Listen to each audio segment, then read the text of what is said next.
Então, a gente vai ver agora os sistemas comparados de saúde.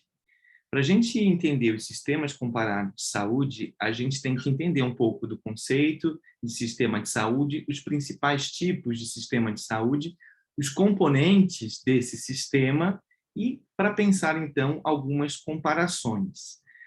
O sistema de saúde ele é entendido pela Organização Mundial da Saúde como um conjunto de organizações, de indivíduos e ações cuja intenção primordial é promover e recobrar e melhorar a saúde. E compreende, além dos estabelecimentos sanitários, o cuidado de saúde nos lares, os fornecedores privados e as campanhas e quaisquer setor que desenvolvam ações que afetem a saúde. Ou seja, sistema de saúde vai além daquilo que é a saúde pública enquanto um conceito, né? E vai trabalhar até mesmo as questões individuais de cuidado. Por exemplo, se você tem uma benzedeira no bairro, aquilo faz parte de um sistema de saúde também. Se você tem alguém que faz busca de outra forma de religiões ou de questões individuais, né, que estão fora do sistema de saúde pública, também vai fazer parte desse sistema de saúde que sempre vai ser conduzido por normativas de cada estado, né? Quando a gente pensa a partir de Giovanelli e Lobato, nós vamos ter que o sistema de saúde é o conjunto das relações políticas, econômicas, institucionais, responsável pela condução dos processos referente à saúde de uma dada população, que vai se concretizar em organizações, em regras e em serviços que visam alcançar os resultados condizentes com a concepção de saúde prevalente na sociedade. Agora, veja bem, essa definição vai ao encontro da anterior, mostrando que esse sistema de saúde, esse conjunto de relações, principalmente políticas, econômicas e institucionais, que vai concretizar em organizações, em regras, em serviços oferecidos para as pessoas, seja no sistema público, seja no sistema privado, ou mesmo no sistema paralelo, como, por exemplo, quando a gente tem organizações de saúde ou práticas de saúde não oficiais, por exemplo, né? Com plantas, com outras questões que são atendidas pessoas que não fazem parte do sistema. E que vai organizar tudo isso com uma condição, aliás, com a concepção de saúde que prevalece na sociedade. E isso é extremamente importante. Se você entende a saúde enquanto direito, você vai entender que é um direito do cidadão, como um direito de cidadania, né? Lembrando lá dos conceitos de cidadania, que tem o elemento individual, que é o elemento civil, liberdades individuais de ir e vir, de pensamento, enfim.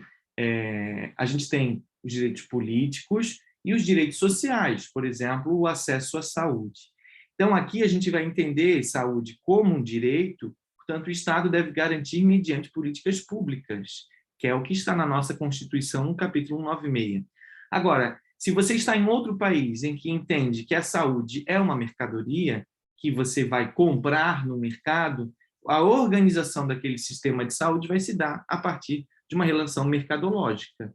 E um exemplo é o sistema dos Estados Unidos, né? Que ele é prioritariamente baseado em seguros privados de saúde. É um sistema que é muito criticado, tanto pelos liberais, como o próprio Milton Friedman, né, que coloca que para curar a saúde pública dos Estados Unidos deveria ser acabar com os planos privados, por exemplo, né? Instituir a relação direta de compra e venda e não um sistema público de saúde. Por outro lado, a gente vai ter outros críticos, né, mostrando que a parte de atenção à saúde, de proteção social, deveria ser ampliada, que nos Estados Unidos hoje é só para a terceira idade, né, ou para uma população de crianças ou de extrema pobreza, né? Então, mesmo nos Estados Unidos, tem esse sistema de proteção. E por que os Estados Unidos coloca, fazendo uma comparação do sistema de saúde para a terceira idade? Porque sabe-se que não é compatível o lucro com o atendimento da terceira idade, né?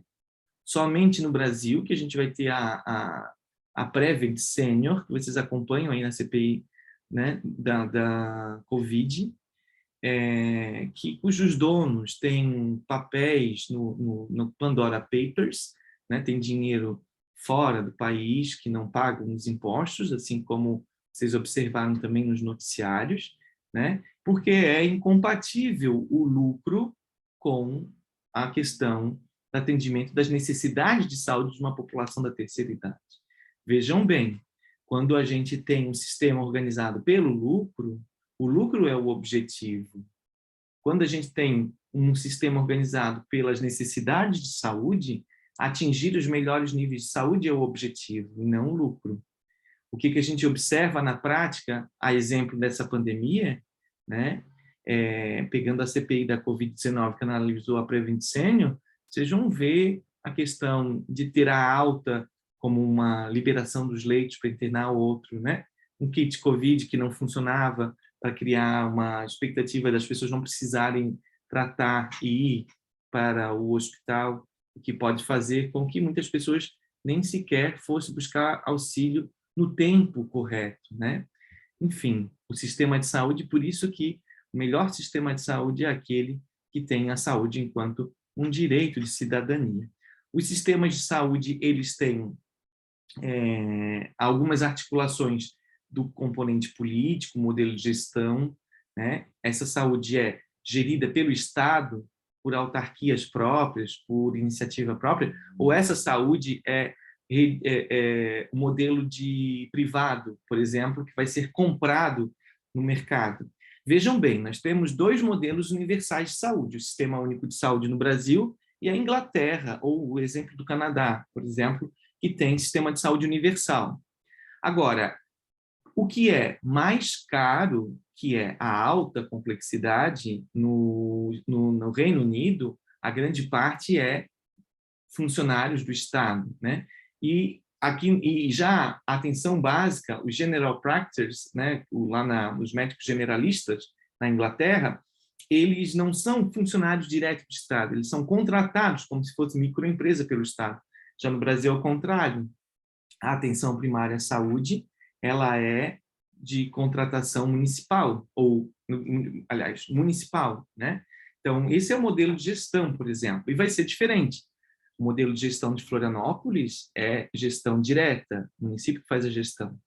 Lá, da atenção básica, lá em São Paulo, é organizações sociais, é terceirizado, né?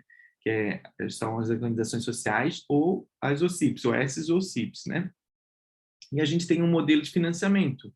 O modelo de financiamento é retirado do salário, vem dos impostos, como que vem esse financiamento do sistema de saúde. E o modelo assistencial é um modelo pautado na atenção primária, ou é um modelo pautado na visão hospitalocêntrica. E assim a gente vai ter diferentes modelos, né? No Brasil, o SUS, assim como no Canadá ou em Cuba, se pretende fazer o modelo assistencial pautado pela atenção primária em saúde. Se a gente vai para Singapura, já é um modelo muito mais hospitalocêntrico, mas que vai funcionar para aquela cidade-estado que é Singapura, por exemplo, né? Da mesma forma, Estados Unidos é um modelo hospitalocêntrico, médico-centrado e principalmente assistencial privatista, né?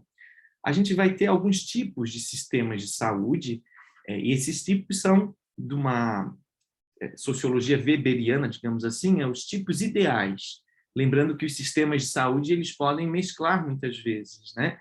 Então, a gente vai ter os 3 tipos de sistemas que vocês já viram lá nos sistemas de proteção social. O sistema assistencial, o seguro e o de seguridade. Na saúde, a gente vai ter como denominação assistencial o residual, o seguro meritocrático e o seguridade de institucional. Todos eles têm uma ideologia por trás. A ideologia liberal, nessa assistencial, né? A gente tem o seguro corporativo, na visão do seguro, e da justiça, aliás, da social-democracia como ideologia política, digamos assim, que pretende que o Estado deve garantir a saúde de todos. Como princípios, aqui seria o princípio da caridade, né? A gente vai fazer, por exemplo, a caridade para aquela população que não tem condições, como terceira idade, crianças ou extremamente pobres. Aqui é solidariedade, né? Está relacionado com o trabalho de quem, onde que você é afiliado, né? Então, por exemplo, se você é afiliado ao Corpo de Bombeiros, você vai ter um tipo de seguro. Se é professor, é outro tipo de seguro. Se é juiz, é outro tipo de seguro. E o de seguridade é a justiça, é um sistema para todos, né? Indiferente se você é juiz, se você é alguém que trabalha repondo coisas na prateleira do mercado. A cobertura aqui é focalizada, ou seja, as pessoas que têm acesso ao sistema de proteção assistencial é focalizada nos pobres ou é focalizada naqueles que têm idade superior a 60 anos, 65 anos, digamos assim, ou crianças. Nesse caso, é um modelo dos Estados Unidos, né? A gente vai ter um modelo seguro que é ocupacional, de acordo com o seu trabalho, e aqui universal, né, na seguridade. Para ter acesso, você tem que provar que é mais velho, tem que provar que é extremamente pobre. Aqui você vai pela filiação, né, se você é filiado ao Corpo de Bombeiros, aos professores, e aqui é sem restrição. O acesso é pela necessidade de saúde. Veja, não pela necessidade estética para fazer uma cirurgia estética, né? Embora o SUS faz cirurgia estética, por exemplo, de reconstituição de mama de uma mulher que fez mastectomia, né? Uma cirurgia plástica de quem foi queimado para estabelecer a saúde, inclusive emocional nessas pessoas, né? Mas não uma necessidade que não seja somente puramente estética. A referência que a gente tem aqui é a Lei dos Pobres, lá quando a gente tinha, né, Marx e Engels escrevendo sobre o Manifesto Comunista, e ao mesmo tempo tínhamos na Inglaterra um modelo que poderia fazer um levante daquela população e para manter a produção das fábricas, né, crianças e mulheres trabalhando, foi criada algumas legislações de trabalho e também a lei do pobre, que era a atenção à saúde deles para que eles não pudessem manter, né, a força de trabalho. No seguro é a lei bismarckiana, que vem de Otto von Bismarck, na Prússia, que hoje é a Alemanha, né? E que ele já descontava dos salários das pessoas uma parte do dinheiro para que fosse atendido na saúde. E aqui na Seguridade é o plano Beveridge, que era um economista inglês, liberal social, e que ele colocou esse plano no pós-guerra, principalmente, né? Para que pós-Segunda Guerra Mundial, para que as pessoas criassem naquele país, na Inglaterra, um sistema de saúde que desse base a todos. A cidadania, entendendo aqueles três elementos, civis, políticos e direitos sociais, aqui é uma cidadania invertida, né? Aqui é uma cidadania invertida porque nem todos são cobertos, aqui é regulada porque é regulada pela ocupação do trabalho, e aqui é uma cidadania universal, todos têm direito de cidadania. Os componentes de um sistema de saúde, eles vão ter relação com os profissionais, com as redes de serviços, com os insumos e também com financiamento, gestão, regulação e a prestação de serviços. E tudo isso vai ser influenciado por características históricas, econômicas, políticas, culturais. Por exemplo, na Suíça, em que se teve, né, uma reforma protestante muito grande, a gente vai observar que lá eles estatizaram vários hospitais que eram religiosos, né? Estatizaram e são hoje hospitais nacionais, né? A gente, para fazer análise comparada, a gente vai ver sempre as semelhanças, as diferenças entre esses países, né? Lembrando que nem sempre existe um país de sistema puro e que nem sempre a relação de riqueza tem a organização melhores dos sistemas de saúde. Para comparar, a gente vai utilizar algumas questões como o acesso e a cobertura, o financiamento, a gestão, a organização e a prestação de serviço, qual que é o modelo de atenção à saúde, a ênfase, e os principais problemas. No acesso à cobertura, o sistema de saúde pode ter uma cobertura populacional universal, como são os de seguridade, ou segmentada, como são os de seguro, ou ainda assistencial. Assistencial vai ser segmentada naquela população pobre ou idosa, por exemplo. Mas a cobertura pode ser também dos serviços, que pode ser cobertura integral, como é o SUS, a partir do princípio da integralidade, ou parcial, como é o caso da França, por exemplo, em que não são dados tratamentos odontológicos dentro do sistema público de saúde. Então, embora a cobertura lá na França seja universal, muito embora o sistema deles, não é para todos, mas o sistema deles ainda é meio mais de seguro do que seguridade, ele tem oferta de serviços parciais, né? Então, a gente vai ter, no acesso e na cobertura, a gente vai ter os sistemas europeus com mais de 90% de cobertura na população, e a gente vai ter alguns subsistemas, né? Na América Latina, a gente vai ter vários de seguro social dos trabalhadores, estatal, com cestas de serviço, às vezes, restritas, não para todos, e um subsistema privado, e que nesse sistema privado, que é o pagamento de planos de saúde, ou pagamento do desembolso direto, né? Desembolso direto, ou ainda um plano de saúde. No Brasil, a gente tem um acesso universal a partir do SUS, mas a gente tem os subsistemas privados, que é um subsistema colocado de modo em que vai recobrir, por exemplo, o que é feito já no SUS. Então, se você tem um plano privado, você tem no Brasil, alguns benefícios, por exemplo, que não são cobertos pelo SUS, como, por exemplo, ter um quarto exclusivo. Você geralmente vai para uma enfermaria, né? Ou determinado procedimento. No financiamento, pode ser um financiamento público obrigatório, em que a gente vai financiar, seja pelos impostos diretos ou indiretos. Impostos diretos, eu vou pagar, por exemplo, o IPTU, que é um imposto municipal, né? Imposto municipal, ele é um imposto territorial, predial, urbano. E os indiretos, que eu vou pagar, por exemplo, eu vou comprar qualquer coisa, ou uma roupa, ou eu vou comprar alimentos, eu vou pagar impostos. E o de contribuição social, que é, por exemplo, um desconto da parte do salário, que é contribuição para a Seguridade, que vai tanto para a sua aposentadoria quanto para a atenção à saúde. Ou ainda no privado, financiamento privado, é o pagamento direto, seja contratando profissional de saúde para prestar serviço, seja também contratando um plano de saúde privado. O modelo de financiamento ele vai influenciar no desempenho. Você vai observar que quanto mais público e solidário for esse financiamento, mais o sistema de saúde vai atingir os seus objetivos, que é melhorar a saúde de uma população.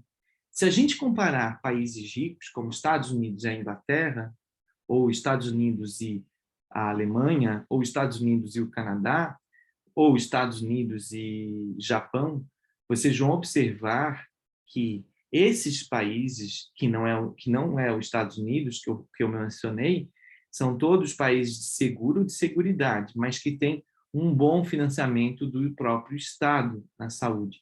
Vocês vão observar que, enquanto os Estados Unidos, a terceira causa de morte são iatrogenias, erros médicos, excesso de medicamento, excesso de intervenção na saúde, esses outros países que eu mencionei, a terceira causa de morte são problemas respiratórios, são problemas de ordem natural e não de ordem iatrogênica, né? De ordem que é pela intervenção propriamente dita. Claro, o primeiro caso de morte mundial é problemas do aparelho circulatório e o segundo são os cânceres, neoplasia, né? Então, quanto mais o sistema é público, como a Inglaterra, como mais o sistema é público, como Cuba, quanto mais o sistema é público, como a Itália, a gente vai ter melhores desempenhos da saúde. E a gente tem aqui, esse dado é um pouco antigo, de 2008, de fato precisa atualizar, mas embora o percentual do PIB aumentou, por exemplo, aqui no Brasil, de 8,4 a 9,1, esse percentual do PIB de investimento em saúde, né, ele, quando a gente olha de quanto desse porcento do PIB é público, a gente vai observar que o Brasil é um sistema universal em que nem a metade do financiamento é público. Ou seja, o gasto do PIB é muito maior privado do que público, que é diferente lá no Reino Unido, por exemplo, que o gasto é 8,7, muito semelhante ao Brasil, só que 82% é público, né? Ou aqui na Colômbia, que 83% é público, ou aqui, mas é pouquíssimo o percentual do PIB, né, que é investido. Ou aqui no Canadá, que já ultrapassa 70%, né? Mas veja, a gente tem um sistema público de saúde que o financiamento prioritariamente é privado. Fica complicado, porque o sistema universal varia geralmente 70% a 90%, né? O financiamento, a gente tem aí uma relação com os prestadores de serviços, vai pagar de desembolso direto. Na França, por exemplo, você paga a sua consulta, depois você recebe o desembolso, né, fazendo um pedido. Modelo de gestão, a gente tem a gestão das unidades de saúde, pode ser gestão pública ou privada, de administração direta ou indireta, né, contratação, terceirização, ou centralizada e descentralizada. Centralizada, em que o governo vai decidir mais, ou descentralizada, que vai decidir mais os estados e municípios, por exemplo. A gente tem a organização e a prestação de serviço. Então, sempre a gente vai ter, na organização e prestação de serviço, uma rede de serviços coletivos, de promoção, de prevenção de agravos e promoção da saúde, de controle ambiental, por exemplo, a qualidade do ar, a qualidade da nossa água, né, que é o SUS que faz no Brasil, e a vigilância sanitária e vigilância epidemiológica. A vigilância sanitária no Brasil é feita pela Anvisa, né, e a vigilância epidemiológica, a gente vai identificar, por exemplo, doenças que são de notificações compulsórias. É obrigatório você dizer, mesmo se você atende no privado ou no público. Então, esses serão serviços coletivos, como, por exemplo, a prevenção, né, e a promoção de saúde, as campanhas de vacinação em massa, como a gente está vendo agora na Covid-19. E a gente tem as assistências médicas, né, os serviços de assistência à saúde, que são os serviços ambulatoriais, os serviços hospitalares, a rede de atenção básica e especializada. E essa rede de serviço pode ser pública ou privada, ou privada. O SUS contrata alguns serviços privados que ele não oferece, então ele pode contratar alguns serviços, por exemplo, né? E como que a gente vê a prestação de serviços, como que o setor privado ele vai entrar no sistema de saúde dos países. Então, ele vai entrar de forma suplementar, como é o caso do Brasil. Ele vai entrar de forma substitutiva, complementar ou primário.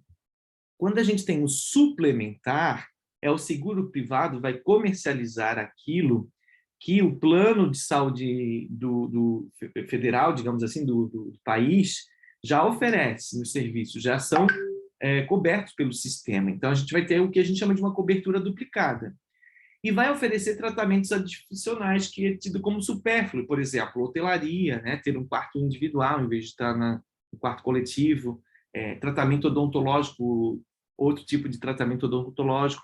E a gente vai ter aqui como exemplo o Reino Unido, a Espanha, o Brasil, Finlândia, Portugal, né? Esse é o suplementar. A gente tem um substitutivo, e que o indivíduo vai optar pelo sistema público ou pelo seguro privado. Daí, o que acontece? Isso aqui é principalmente dos seguros sociais, como a Alemanha, como a Holanda, como a Bélgica, como o Chile. Vou pegar o exemplo do Chile.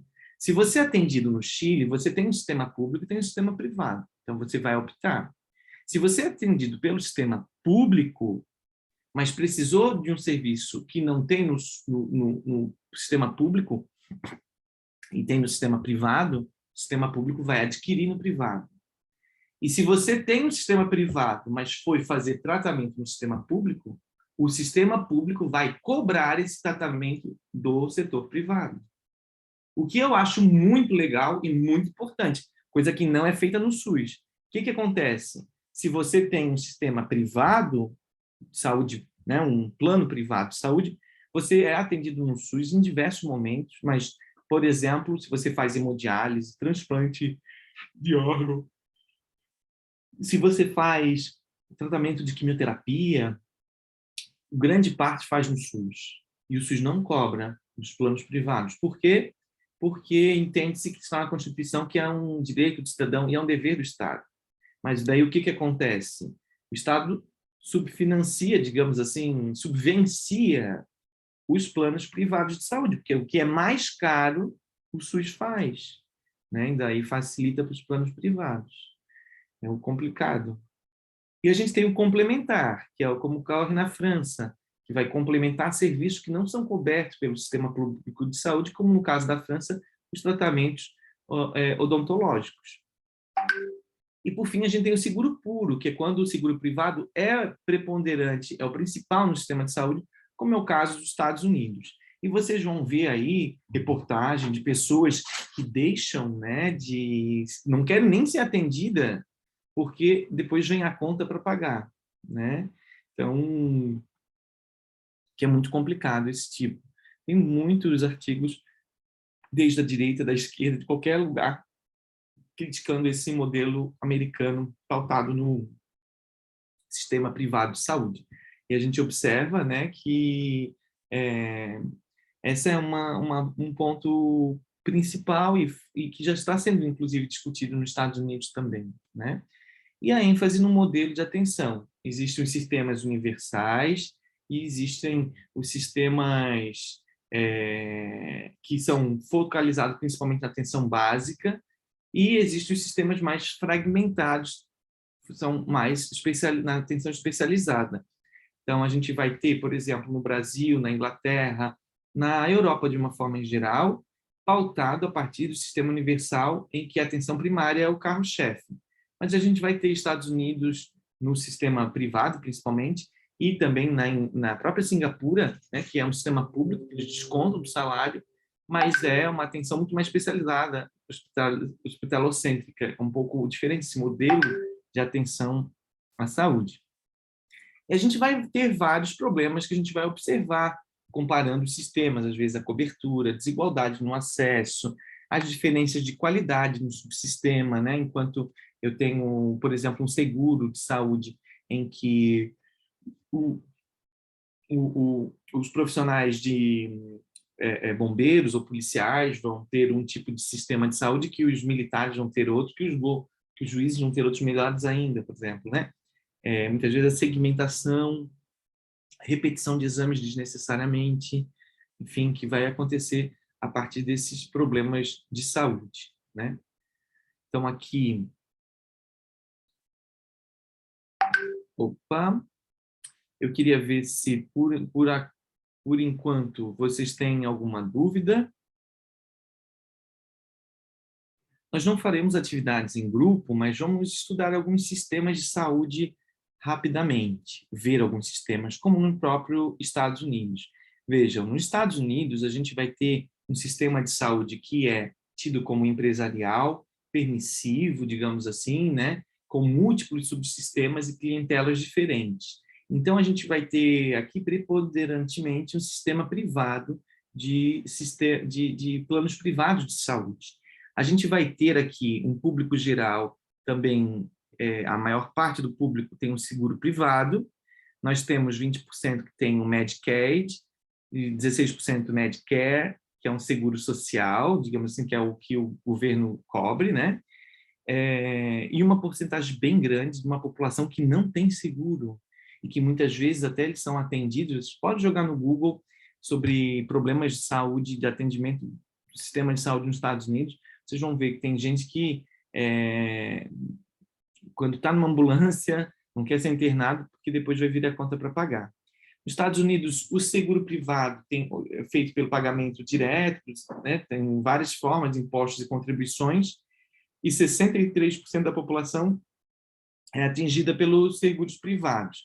O PIB de 2008 agora aumentou, está mais de 20% do PIB dos Estados Unidos, o que é alto e o que mostra também que é um gasto muito maior em saúde, né? Se a gente comparar com outros países ricos, ou seja, o modelo de atenção à saúde e o modelo de sistema de saúde assistencial, ele é menos eficaz no ponto de vista financeiro, aliás, eficaz do ponto de vista dos resultados de saúde e do ponto de vista financeiro também, né? Ele não é tão efetivo. A gente vai ter aqui uma gestão descentralizada. Nos Estados Unidos, a gente tem dois tipos de serviços públicos, né? O Medicare, que é de responsabilidade federal, do governo federal, e que ele vai atuar para aposentados e dependentes de doença renal terminal, e ele vai ter um sistema de cobertura de um plano básico, né? E um plano complementar de adesão voluntária. O Medicaid é de responsabilidade dos governos estaduais. Esse Medicaid é principalmente para as pessoas com extrema situação de pobreza, né? Então, tem o Medicaid. Mas a grande maioria é seguro privado de saúde. Então, vejam, mesmo no modelo americano, tem também os serviços públicos de saúde que são prestados pelo próprio Estado, né? Esse é o modelo assistencial. Nos Estados Unidos, a atenção é bem especializada, né? E como um problema individual, não tem a saúde da família, não tem essas visões maiores, né? E os problemas da atenção especializada é a superespecialização, muitas vezes, o excesso de exames, né? Muito mais caro, e de uma atenção com um problema individual, muitas vezes, quando é um problema coletivo. A gente tem desigualdade no acesso e alto custo desse sistema de saúde. Já na Inglaterra, ela é bem diferente, por exemplo, porque aqui é um dos sistemas de saúde universais mais antigos, né? A gente vai ter, claro, da própria Alemanha, que é um modelo de seguro, mas em termos de modelo de seguridade, o da Inglaterra, ele é um dos mais antigos, né? A gente vai ter o NHS, o National Health Service, que é de acesso universal, com financiamento fiscal, com modelo assistencial regionalizado, com clínico geral para indicar para onde a pessoa vai, e que a gente vai ter a grande parte do investimento público. Então, dois países ricos aí com essa grande diferença. Na Inglaterra, esses especialistas eles são assalariados, geralmente contratados pelos hospitais, né? E os generalistas são profissionais liberais, eles vão prestar no seu próprio consultório, vão ter uma lista de pacientes que o governo vai pagar para aqueles pacientes, por aqueles pacientes inscritos. Mas vejam, assim também é na França, né? Eu tenho meu consultório e eu vou atender e o governo vai me pagar por essa lista de pacientes. Agora a gente está tendo algumas reformas também na Inglaterra, sugiro muito vocês assistirem o filme Eu, Daniel Blake. Esse filme trata também dessas reformas que acontecem no modelo de proteção social lá na Inglaterra e que tem aí um problema para manter os direitos, né, e ampliar como desafio, ampliar essa cobertura. No Canadá, também são sistemas universais de saúde. Agora, cada província do Canadá vai ter sistemas diferentes. Então, aqui é a província do Quebec, eu vou ter um sistema que vai ter alguns serviços que são cobertos, outros não. Aqui, que é a província de Alberta, suponho eu, que isso aqui seja o Lake Louise, próximo a Calgary, aqui tem um outro sistema também de saúde que não é o mesmo serviço oferecidos do que o do Quebec, por exemplo, né? Que cada província também tem uma história diferente. Basta ver, né, que a província do Quebec foi e tem a língua principal o inglês, aliás, o francês, que foram colonizados de uma outra forma do outro parte do país.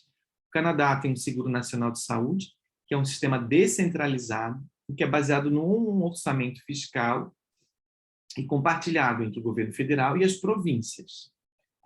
Cada província vai ter uma autonomia para escolher as prioridades na gestão de serviços.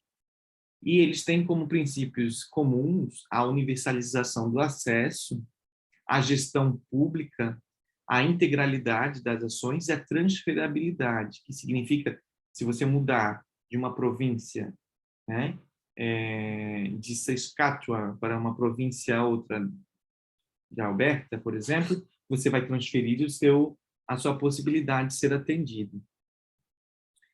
No Canadá, o financiamento público e a prestação de serviço privado, eles fazem por credenciamentos e contratos com o Estado. Semelhante na Inglaterra, a maioria dos médicos são profissionais liberais, que são pagos pelos atendimentos, mas não são funcionários públicos necessariamente. E 95% dos hospitais, das instituições, são instituições sem fins lucrativos, que são administrados por organizações comunitárias, religiosas ou por autoridades provinciais. E isso aqui a gente observa muito essa diferença também no Brasil. Vejam, hospitais que são famosos no Brasil, como o Sírio-Libanês, como a Beneficência Portuguesa, como o Albert Einstein, que é o Hospital Israelita Albert Einstein, como, por exemplo, Moinhos de Vento, no Rio Grande do Sul, são... Ou aqui em Joinville, a gente tem o Dona Helena, né? A gente vai ter em Itajaí... Aliás, estou misturando já. Esses são hospitais que foram feitos pela comunidade, o Dona Helena também, em Joinville. E a gente tem os hospitais mais religiosos, como o hospital lá de Itajaí, Marieta Conder Bornhausen, que é de umas irmãzinhas da Imaculada Conceição, se eu não me engano, ou o Hospital do Tubarão, né? Então, a gente vai ter essas organizações. Agora, vejam bem, a gente também tem os hospitais privados. Prevent Senior era hospital privado. Prevent Senior tinha o plano de saúde e a prestação de serviços na mão deles mesmo, né? Aquele hospital de Santa Maggiore, que por curiosidade, essa santa não existe, né? Eles mesmo têm o objetivo do lucro. Quando a gente pega esses outros hospitais, eles não têm o objetivo do lucro, não tem um acionista que estão por trás. Eles têm que manter a sua qualidade, manter o seu atendimento, né? Mas eles têm que investir e tem que ter transparência nas próprias contabilidades. Vejam que é bem diferente esse tipo de organizações, né? Agora, tem estados, como eu havia dito, que estatizaram esses hospitais. Agora, se a gente fosse falar em estatizar esses hospitais aqui, seria uma coisa assim, né? Coisa de comunista, enfim. Mas a gente vai ter, na história, alguns países que estatizaram. A gente vai ter no Canadá o seguro privado como financiamento, né? Que vai cobrir os serviços não cobertos, como, por exemplo, cirurgia estética, o home care, que é o tratamento em casa, a hotelaria, tratamento dentário, e a gente tem também as manutenções do direito pela redução da oferta do sistema hospitalar no Canadá como um problema também, né, essas reformas, né? Vejam também que o setor saúde é sempre complexo, né? Porque sempre se tem novos medicamentos, se encontram novas doenças, principalmente psiquiátricas, se encontram medicamentos melhores e que às vezes é muito mais caro. Como que vai incorporar esses medicamentos caros dentro de um sistema público de saúde com recursos escassos, né? Então, são vários os problemas que podem ser desafiantes nesse sentido. E na França, a gente vai ter, então, um sistema de saúde que ele é pautado no sistema de seguro público. Agora, 83% da população contribui e é beneficiária do sistema público de saúde, que funciona muito como copagamento, pagamento muitas vezes direto, né? O financiamento vem dos impostos, das contribuições, e a gestão é descentralizada nas agências regionais na França. A organização da prestação de serviço é uma coisa curiosa. Por exemplo, você vai pagar a sua consulta ou seu serviço e você vai remeter esse comprovante para o sistema de saúde, que eles chamam da mutuelle, vai enviar para essa mutuelle e eles vão pagar para vocês parte ou completamente, dependendo do que vocês forem fazer. Então, a gente tem o copagamento, que é assim, eu vou fazer uma tomografia computadorizada. Então, eu vou pagar uma parte, outra parte o Estado paga. Por que eles criaram esse copagamento? Vejam, se vocês pegarem os planos de saúde atuais no Brasil, como, por exemplo, a Unimed, já é assim. Para quê? Para limitar um pouco o acesso das pessoas. Senão todo mundo ia querer fazer todo tipo de consulta. Se você vai pagar um pouco, você vai fazer aquilo que é necessário. Essa é a lógica, né? Então, aí eles vão ter seguro complementar voluntário, você não é obrigado a ter. 2/3 dos hospitais são públicos, né? 2 a cada 3 hospitais na França são públicos, e os leitos privados são de hospitais de pequeno porte.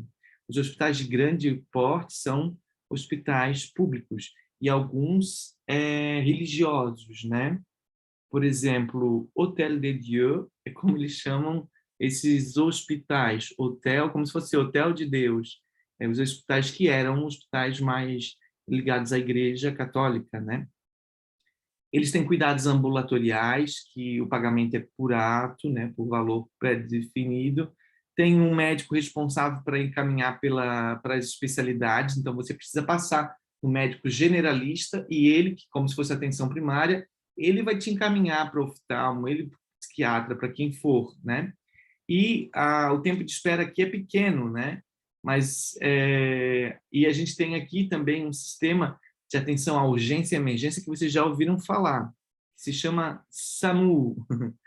Quando a gente chama o SAMU aqui, a gente está chamando a gente fez uma cópia do que fez a França no serviço de urgência médica.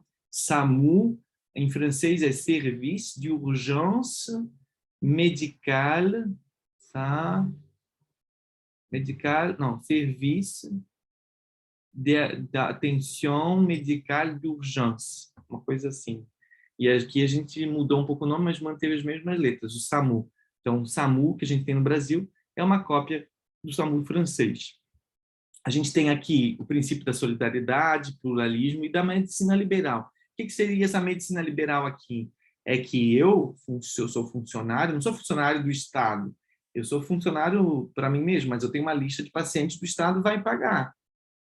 Se eu quero ser atendido, eu já fui atendido na França. Era um médico que atendia, né, no serviço e dava reembolso por aquele cidadão francês, e para mim eu paguei a consulta para ele sem eu receber reembolso, porque eu não era cidadão francês, né? Eu pude morar lá por 7 anos, morei em Paris por 7 anos na época do meu doutorado, que eu fiz parte lá, e pude entender um pouco mais do sistema francês, que é bem diferente do nosso, que tem uma relação cultural muito diferente da nossa. Os franceses, eles fazem tudo por carta ainda, por exemplo. Você quer acabar com sua conta do celular. Você manda uma carta pelo correio, assinada e pronto. Aqui é totalmente diferente, né?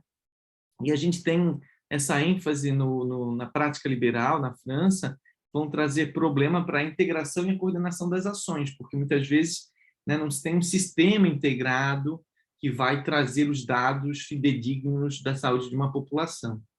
E na América Latina a gente vai ter diferentes subsistemas, né, como na Argentina, em que algumas províncias têm alguns serviços que são cobertos ou não, ou as obras sociais na Argentina, outros os empregos públicos, os serviços privados. No Chile, como havia falado, tem um sistema público e tem um sistema privado que eles vão ser substitutivos. Se você é atendido num, você não é atendido no outro e vice-versa, né?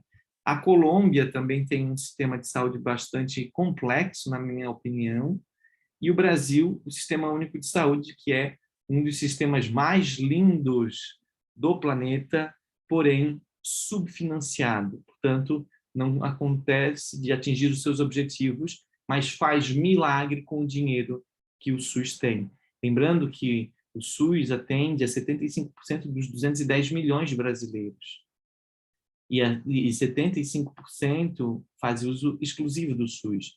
Os outros 25% fazem uso, falando sempre, né, do atendimento clínico individual, não das ações coletivas, como segurança, vigilância epidemiológica, sanitária e vacinas, que isso é para todos. Agora, vejam, o sistema público, ele investe menos de 50% do PIB na saúde pública, né? E o restante é saúde privada, que é mais de 50% dos nossos gastos percentuais do PIB, e que é no sistema privado. Ou seja, o SUS faz milagre com o dinheiro que tem e ainda dá conta das coisas mais caras que os planos de saúde não dão conta. Então, o Sistema Único de Saúde, sim, ele é muito mais, tem uma efetividade maior de relação do custo-benefício, né?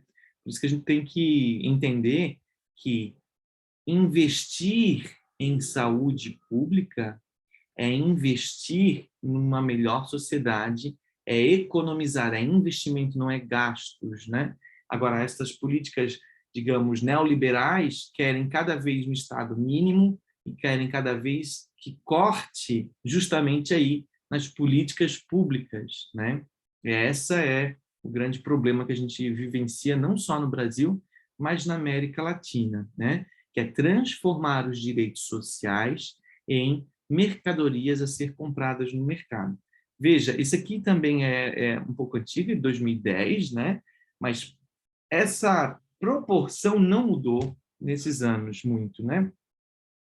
A gente vai ter aqui no Brasil, veja, o total do percentual do PIB já estava maior, né? Que é o que a média é 2, agora 9,8 por ali, mas 47% era público, ou seja, e o privado era mais do que isso aqui, né?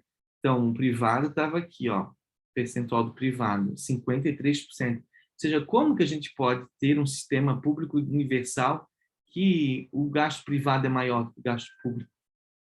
Se a gente pegar, por exemplo, o Uruguai, a gente vai ter um gasto menor aqui do percentual do PIB, mas a gente observa que o gasto público é maior, né? E de modo com que eu vou ter uma economia maior. Agora, a Venezuela está bem defasado em sistema de saúde, né? Bem defasado. Agora, a Argentina tem ligeiramente um pouco mais do público, mas ainda assim é pouco, né? Então, essa participação público-privada. Esse dado aqui já é mais atual, né? Ele vem também não tão atual, mas eles mostram os países, né, a partir do Banco Mundial. A média mundial do investimento em saúde está aqui, a média da América Latina está aqui e o Brasil está aqui. Então, o Brasil é um pouco mais do que a média da América Latina, porém está bem abaixo, né, do que a média mundial. Claro, tem países piores, como o Egito, China, Sri Lanka, Nigéria. E veja, gente, a China, né, como um país comunista, em termos de um partido único, eles são um capitalismo de Estado, né, eles não investiram numa saúde pública geral, para vocês verem como não deu certo essa lógica. Eles não seguem, de fato, o comunismo como deveria, que é a igualdade e a não ter classes sociais, né? De fato, não se conseguiram em lugar algum implantar o comunismo como predizia Marx e Engels, e vimos que fica complicado. Agora a gente vai ter países capitalistas como a própria Noruega, que investe muito, os Estados Unidos investe muito, mas boa parte é privada, na Noruega boa parte é público, né? Agora a gente vai ter esses países como o Reino Unido, ó, investe bastante, mas boa parte é privado. Aliás, público. Reino Unido, França, Canadá, Suécia, são investimentos públicos que vão recobrar, vão ter uma melhor relação entre a saúde pública e a saúde privada, aliás, ter os melhores alcances de indicadores de saúde melhores comparados entre os próprios países ricos, né? Aqui, o coeficiente de saúde em alguns países da América Latina, o gasto da saúde no Brasil é 8,3% do PIB, né? Mas os gastos percentuais públicos é de 46%, e vejam que esse aqui é o coeficiente de Gini, né? Aqui são algumas referências. O coeficiente de Gini mostra a desigualdade social entre o país, mostrando que o Brasil é um país bastante desigual.